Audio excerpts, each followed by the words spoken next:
What would drive a man to walk into a place of worship, a place where people gather in peace and unleash unspeakable violence? How could a man with a military background, who seemingly had everything to live for, commit such a brutal act? This is a story of rage, fear, and unanswered questions. But there's one chilling detail that you won't believe. Stay with me, because by the end of this video, you'll have a clearer understanding of the mind behind this horrifying tragedy, what pushed Thomas Jacob Sanford to kill, and what dark secrets might have led to his actions. The truth might be far more disturbing than you can imagine. In the quiet suburbs of Grand Blanc Township, Michigan, a church stood as a beacon of peace, a place where families gathered, where souls sought refuge in prayer. It was August 20th, 2023, a day like any other, until it wasn't. As the congregation at the Church of Jesus Christ of Latter-day Saints gathered for a typical Sunday service, the atmosphere was peaceful, serene. But outside, darkness was already creeping in. Thomas Jacob Sanford, a 40-year-old man from nearby Burton, Michigan, was preparing to shatter that peace in the most brutal way. You might be asking, who is Thomas Jacob Sanford? What led him to walk into that church with murder in his heart? Sanford wasn't a stranger to conflict. He had a military background, one that might have seemed like a path to discipline, honor, and order. Instead, it was a path that led to destruction. But what happened that day, what went through his mind as he walked toward the church, is still shrouded in mystery. Why did he choose this particular church? Why target innocent worshippers, people just going about their peaceful lives? The truth lies in the darker corners of the human mind. Sanford had a history, one that went beyond what anyone could see on the surface. Around 11:00 a.m., the silence of the Sunday morning was shattered by gunfire. Sanford, armed and determined, entered the church. The sound of his footsteps echoed in the holy sanctuary. A fire broke out shortly after, adding to the chaos and horror. By the time officers arrived at the scene, they found a scene that no one should ever witness. Blood spilled, lives lost. And then, behind the church, Sanford was found in a parking lot, shot and killed by responding officers. What happened in those final moments? Was he running from something? Was he trying to escape, or was he simply resigned to his fate? The police acted fast, too fast, some might say, leaving the world with more questions than answers. But here's where things get even darker. The FBI took over the investigation.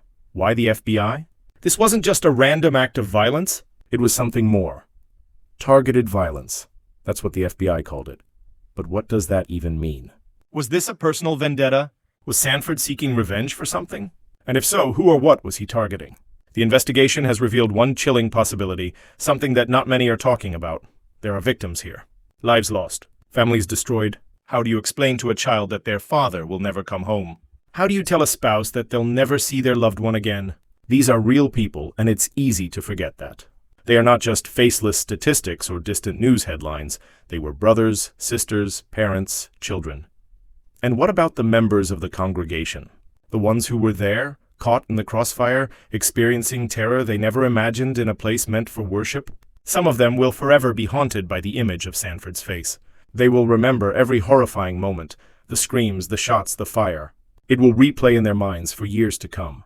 The trauma of that day can never be erased, and yet, despite the horror, the most terrifying thing of all might be what we don't know about Sanford. The deeper the investigation goes, the more chilling things become. What was Sanford really after? The police and FBI are still piecing together the evidence. But there's a question that keeps coming up. Could this act have been prevented? Many people believe Sanford's military background might have played a role in the precision of his actions. His training could have made him capable of such a calculated and cold act, but here's the kicker. No one saw this coming. There were no warning signs, no red flags. Just a man living in plain sight, silently brewing something dark beneath the surface. He was a part of his community. He seemed normal. And then, in one moment, everything changed. Could there be more people like him out there, hidden in plain sight, waiting for the right trigger to set them off? Psychologically speaking, Sanford's actions could point to something far more complex than simple rage. Did he feel like a failure? Was there something festering deep within him, something that no one else could see? When a person carries unresolved trauma, anger, or hatred, it can manifest in horrific ways. Maybe Sanford felt rejected by society or was dealing with something far more private and personal. What if this was an act of deep desperation?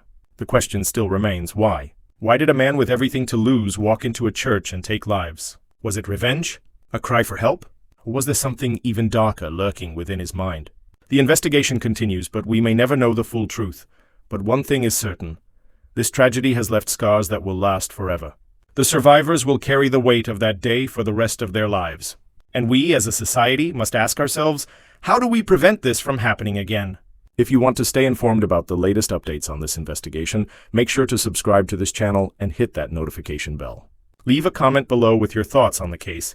Do you think we'll ever fully understand the motives behind Sanford's actions? Share this video with someone who needs to hear this story and let's start a conversation. Until next time, stay safe and stay aware.